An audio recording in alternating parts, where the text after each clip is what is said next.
Premier coup d'arrêt, premier match nul, qui de mieux que l'équipe de France pour réaliser cet exploit? Sincèrement, qu'est-ce que c'est dur de débriefer les matchs de l'équipe de France. Bon, il n'y a pas eu les débriefs des premiers matchs parce que j'avais pas de connexion internet, vous savez déjà, pour ceux qui ont vu le dernier débrief, mais c'est dur. Pourquoi je sais pas les matchs amicaux? Pourquoi j'ai du mal? Vraiment, c'est dur. Faut le faire pour le comprendre. Parce que dans le jeu, c'est tellement... Moi, je suis d'accord, on critique le jeu de l'Angleterre, Southgate et tout ça. Le jeu de l'équipe de France, pour moi, c'est pas très loin. Bon, il y a l'efficacité au niveau des titres, ça va pas lui enlever à des gens. Mais dans le jeu, à voir si t'aimes le football, les matchs de l'équipe de France, c'est une purge de fou. Aujourd'hui, c'est pas pour moi, faut pas tirer la sonnette d'alarme. C'est pas oh mon dieu, premier match nul, l'équipe de France est au bord du précipice. Non, déjà la France là, au niveau du classement, on est ex-aequo avec les Pays-Bas, une victoire, une défaite. Au niveau de la différence de but, on a +1 chacun. Pour moi, c'est pas très grave. En plus, tu joues la Pologne qui sont déjà disqualifiés, la Pologne qui te font des buts d'euro catastrophiques, qu'ils ont tout simplement 2 défaites et qu'ils ont une différence de -3 buts, c'est-à-dire qu'ils se font charcler à chaque fois qu'ils affrontent une équipe. Par contre, là où ça me dérange moi, c'est que cette équipe de France dans le jeu, les mecs, je suis pour la gagne, mais je suis pour le football avant tout. Là aujourd'hui, on fait match nul alors que pour moi le but des Pays-Bas en soi, pour moi il y a débat. C'est vrai que le mec, je crois que c'était Dumfries qui dérangeait Maignan en deuxième mi-temps. Pour moi, ok, on peut débattre parce que pour moi, il peut avoir but parce que les commentateurs l'ont dit sur BeIN en plus. Je pense qu'il soit là ou pas, Dumfries, il y a but quoi qu'il arrive. Xavi Simons, si t'envoies un parpaing, c'est compliqué à arrêter. Mais quand tu prends la performance déjà globale de l'équipe de France, elle est bof. Et quand tu prends la performance individuelle, moi la défense centrale ou pas Mécano, techniquement, c'est ça. Techniquement, cette équipe de France, c'est affreux. C'est vraiment affreux. Le nombre d'erreurs techniques qu'il y a, ça m'écœure limite. Celui qui fait un match exceptionnel, t'as Kanté. Pour moi, Rabiot, je peux pas dire qu'il fait un match exceptionnel, il fait un plutôt bon match, mais l'action du début, c'est inratable dans un euro ça. Heureusement que c'est pas un match à élimination directe, heureusement qu'il y a de quoi se rattraper, mais c'est dans un match comme ça où tu vois qu'un gars comme Kylian, il va manquer parce que t'as pas de Thuram devant. Avec tout le respect que j'ai pour lui, et j'aime pas éteindre les joueurs pour éteindre, mais si tu passes d'un Olivier Giroud, d'un Karim Benzema, même si on connaît ce qu'il y a, mais voilà, d'un Kylian Mbappé qui était l'attaquant phare de cette équipe de France, à un Marcus Thuram, les mecs, faudra se mouiller la nuque, hein. Moi je vous le dis, il faudra se mouiller la nuque, parce que c'est pas que c'est un mauvais joueur, mais si une nation comme l'équipe de France, qui est double championne du monde, qui est championne du monde, qui est finaliste de la dernière Coupe du Monde, championne du monde de l'avant-dernière Coupe du Monde, bon, qui te sort un Euro 2021 médiocre, mais qui est l'une des meilleures top 2-3 nations dans le monde, avoir Marcus Thuram en numéro 9, faut se mouiller la nuque, parce que ceux qui ont vu le match aujourd'hui, Thuram déjà techniquement, en fait c'est ça que je reproche à l'équipe de France, et c'est limite, c'est un débat plus large, ça pourrait même être une vidéo complète, c'est la formation française. Aujourd'hui tu vois qu'on a que les mêmes joueurs, des Marcus Thuram, des Kolo Muani, des mecs comme ça, des mecs vraiment, ils sont techniquement, c'est bof, ils sont très rapides, très physiques, intelligence de jeu, pas un truc de... Quoique Thuram quand même, bon c'est pas sur 2 passes que je vais juger son intelligence de jeu, mais au global je parle, parce qu'il y a 2 passes de talonnade qu'il fait, les deux c'était vraiment très bien joué de sa part. Je dis pas qu'il a aucune marge de progression quoi, mais le frérot je crois il a déjà 25 ou 26 ans déjà, et c'est vrai qu'il sort d'une moitié saison à l'Inter, mais voilà. Griezmann pour moi, dans le jeu, il a fait ce qu'il avait à faire, mais pareil, les 2 actions qu'il rate, un mec comme Griezmann ne rate pas ça, un mec capitaine de son équipe, Griezmann c'est le joueur qu'on connaît. Griezmann, petite anecdote à part comme ça, je l'ai déjà vu jouer en vrai au stade, Atlético Almeria, d'ailleurs la vidéo elle est disponible sur ma chaîne. Griezmann à voir en vrai, les mecs, c'est le football, on voit que les amateurs, on est des amateurs et on voit à quel niveau c'est un mec comme Griezmann. Mais pour moi aujourd'hui, je suis pas satisfait de son match. C'est pas qu'il a fait un mauvais match, mais je ne suis pas satisfait pour un mec comme Griezmann. Comprenez bien ce que je dis. Pour moi, les 2 actions, vas-y, la deuxième, à la limite, vraiment c'est compliqué. Le truc de tu contrôles, t'enchaînes direct, le mec en plus, enfin le gardien, il saute bien. Pour moi, la première, il y a but. La première, il n'y a pas d'excuse, il y a but. Je sais pas s'il glisse, je sais pas si elle reste dans ses pieds, je sais pas, mais il y a but. Il n'y a pas d'excuse. La deuxième, on peut trouver des excuses, même si un mec comme Griezmann, pour moi, il a de quoi la mettre au fond. Mais voilà. Pareil, on peut parler d'Ousmane Dembélé. Dembélé, moi, je suis pas satisfait de son match, je suis pas satisfait. Il a fait des petits ponts et la truc. Là, si on parle en tant que moi, Ryan, dispar comme vous voulez, le fan de football, les 2 petits ponts que Dembélé a fait, moi je vous jure, en tant que fan de football, quand je joue, je préfère mettre des petits ponts que mettre des buts.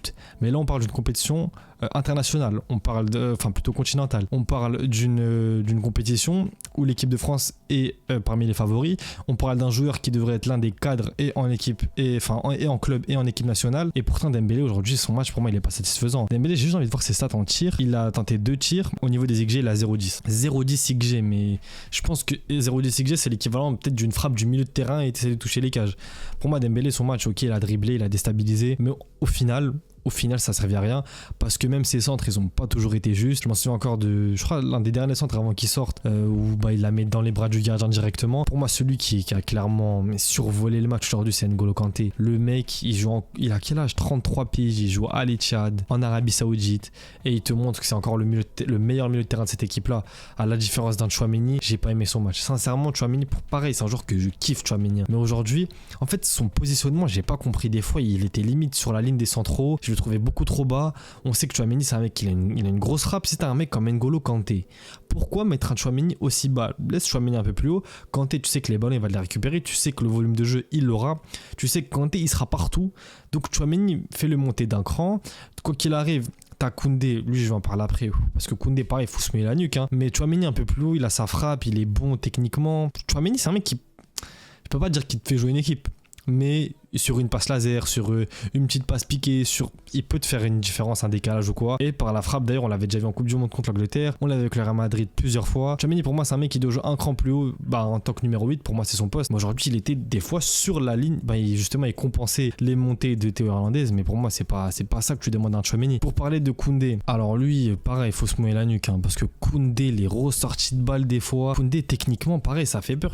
Mais des fois, je me dis comment le football d'aujourd'hui, il évolue. Parce qu'un mec comme Koundé, le match qui te sort techniquement aujourd'hui, et c'est pas le premier match de Koundé qui sort comme ça. Bon, avec le Barça, j'ai pas tout vu, mais pareil, quand il joue à droite, moi, il m'a jamais impressionné. Techniquement, Koundé, tu te dis comment ce mec-là aujourd'hui il est titulaire en équipe de France. Quand tu vois les latéraux d'il y a quelques années, mais c'est des Marcelo, des Cafu, des Dani Alves, même si l'humain, voilà, mais sur le terrain, c'était incroyable. Des Maxwell encore, des Koundé. Vraiment, le mec, il est tout rigide. On dirait là. Bref, j'ai pas envie de critiquer des mecs qui sont pros, qui ont une carrière de fou, mais pourtant, quand tu les vois jouer, des fois, tu te demandes comment ces gars-là. Pareil pour Upamecano, techniquement, je trouve que c'est effrayant. Saliba, j'ai pas trouvé qu'il fait un match exceptionnel lui non plus. Après, est-ce qu'il a vraiment été sollicité? Pas plus que ça. Théo Hernandez, moi, il me déçoit parce que il me déçoit. Voilà, je peux pas dire qu'il me déçoit. Il me déçoit comme Griezmann. Il me déçoit par rapport au fait que c'est Théo Hernandez. Pour moi, un mec comme lui doit beaucoup plus apporter. Après, il y a un truc qu'on sait pas, c'est est-ce que Deschamps, il lui donne des consignes particulières, parce que pareil, Théo Hernandez, je trouve il déborde plus comme avant. Il est plus aussi dangereux qu'avant. Pour moi, un mec comme Hernandez, le danger doit venir de ton côté gauche, surtout que de base, il devrait avoir Kylian. On sait très bien que Koundé à droite, normalement, ils devraient former la ligne des trois défenseurs avec Saliba ou Upamecano, sans que Tchouaméni soit obligé d'être aussi bas. Et t'as Koundé du coup avec les trois. À la rigueur, t'as peut-être un Kanté qui va passer justement, on va dire milieu droit pour compenser le fait que Koundé descende. T'as ton milieu avec Tchouaméni, Rabiot. Et ensuite, t'as ton attaque devant avec Griezmann, Thuram et du coup, là, Dembélé.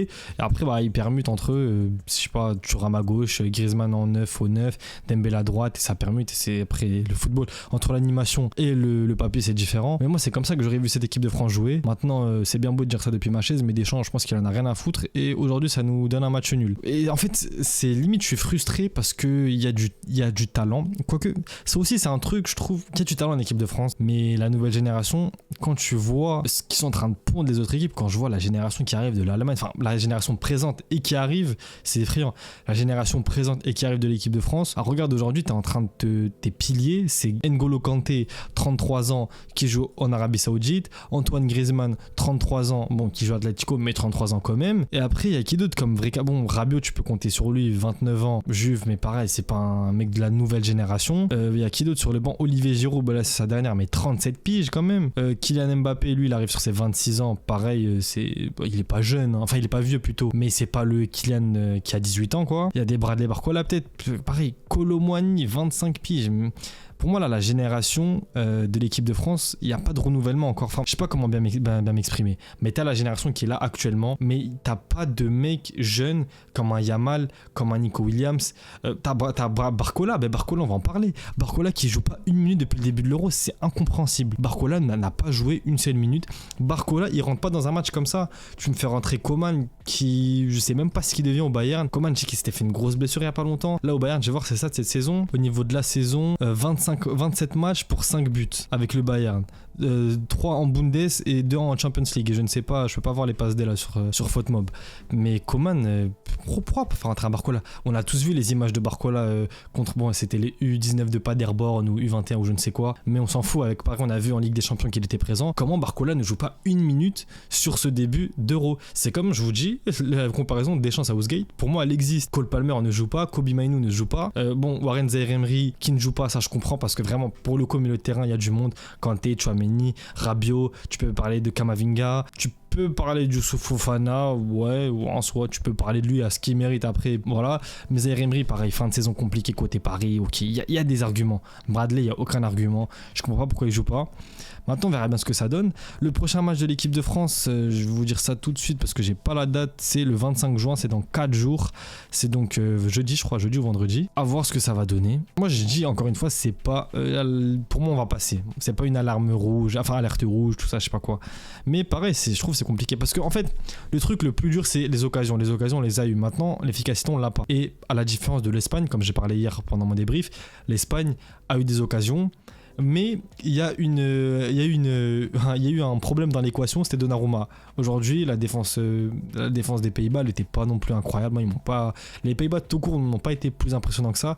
Après, sur Beansport, je trouve que quand même les commentateurs, ils ont été un peu durs envers les Pays-Bas. Des fois, je me demandais à ce qu'ils voyaient comment l'équipe de France jouait. Parce que des fois, je me disais peut-être qu'on voit pas les matchs, je sais pas. Parce qu'ils avaient une manie de critiquer les Pays-Bas, alors qu'il fallait voir l'équipe de France comment ils jouaient. 15 tirs pour l'équipe de France, seulement 3 cadrés, ça en dit long sur tout ce que je vous dis, les Dembélé, les tout ça là. Et manque de Marcus Thuram, pareil. On verra bien. Je vous mens pas que j'ai de plus en plus de mal à voir cette équipe de France prendre cet euro. Après, comme j'ai dit, je me répète, il y a 1 euro en poule et il y a 1 euro en match élimination directe. Mais quand tu vois le football et le niveau proposé par des équipes comme l'Allemagne ou l'Espagne, tu te dis que faudra se mouiller la nuque. Après, l'équipe de France, c'est une équipe chiante à jouer. Vous voyez, aujourd'hui, c'est une équipe qui arrive à garder 0-0 contre les Pays-Bas. Et ça compte dans les grosses compétitions. Si tu marques le premier but dès la première minute, là où je sais plus c'était quand exactement la grosse action Rabiot-Griezmann, ou dans les 15 premières minutes, et après tu verrouilles, et la France s'est verrouillée, ça pour le coup on s'est verrouillé, ça c'est sûr, tu peux prendre une compétition comme ça, un but, et on va jusqu'en finale, et la finale après ça se joue sur des détails. Mais bon, là, à l'instant T, le 21 juin, après le match là, à 23h, je me dis que l'équipe de France n'est pour moi pas sur les favoris. Maintenant, on verra bien ce que ça donne. On s'attrape pour le prochain débrief. Peut-être demain, Allemagne-Hongrie, s'il y a un truc à dire sur le match. Qu'est-ce que je raconte, moi? Allemagne, plutôt Turquie-Portugal, j'ai n'importe quoi. Ou peut-être Belgique-Roumanie, on verra bien. On s'attrape dès demain. A plus les mecs, branchez-vous sur TikTok et Insta et tout ça. Il y a un lien en description. A plus.